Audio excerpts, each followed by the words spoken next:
मोदी और अमित शाह का घमंड उतारना। राजस्थान की राजनीति में हनुमान बेनीवाल जरूरत या मजबूरी क्यों रहते हैं हमेशा चर्चा में? क्या है उनकी खास बात?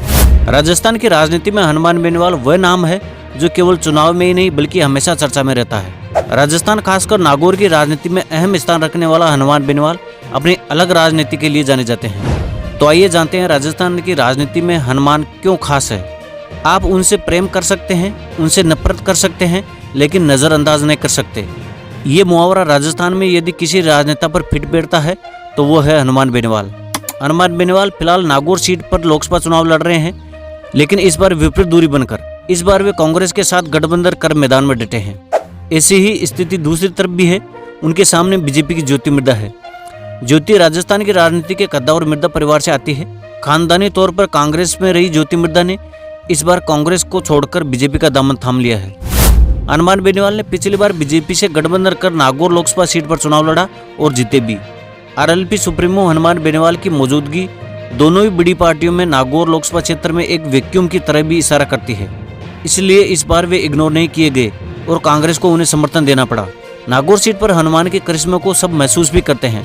दोनों तगड़े नेताओं के बीच टक्कर कांटे की है।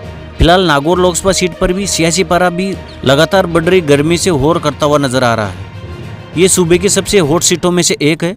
पिछले 2 लोकसभा चुनाव में बेनीवाल अपनी प्रतिद्वंदी ज्योति मिर्धा की हार का कारण रह चुके हैं। 2014 के चुनाव में उन्होंने निर्दलीय चुनाव लड़ा, जिसका नुकसान ज्योति को हुआ।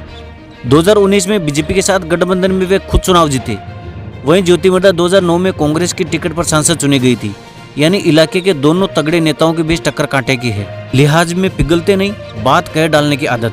हनुमान बेनीवाल जब बीजेपी में थे तो वसुंधरा राजे से उनकी बहस होती रहती थी। यहाँ तक कि हनुमान उन पर निजी हमले करने से भी नहीं चूकते थे। पटरी नहीं बैठी तो बीजेपी से इस्तीफा दे दिया। बेनीवाल अपनी शर्तों पर राजनीति करने में माहिर है।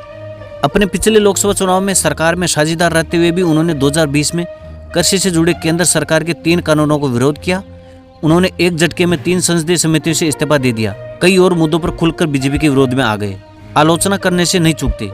अब भी वे कांग्रेस के गठबंधन के बावजूद अपनी सभाओं में कांग्रेस के नेताओं की आलोचना करने से नहीं चूकते। कांग्रेस के कई स्थानीय नेताओं पर बीजेपी के दुपट्टे गले में डालकर चुनाव प्रचार करने का आरोप भी लगा चुके हैं।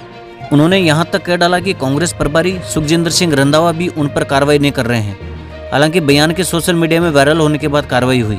अपने अंदाज के बादशाह है बेनीवाल। लोगों के बीच वे कभी भी अपने आप को औपचारिक तरीके से पेश नहीं करते। सोशल मीडिया पर भी अक्सर उनके डायलॉग, रील्स और अन्य प्लेटफॉर्म पर वायरल होते रहते हैं। अपने प्रतिद्वंदियों पर लगातार कोई न कोई टिप्पणी अपनी सभाओं और रैलियों में करते रहते हैं। तुरंत प्रतिक्रिया देने की आदत के चलते ही उन्होंने लोकसभा परिसर के घुसपैठियों में से एक को पकड़ा और 2-4 मुक्के जमा भी दिए।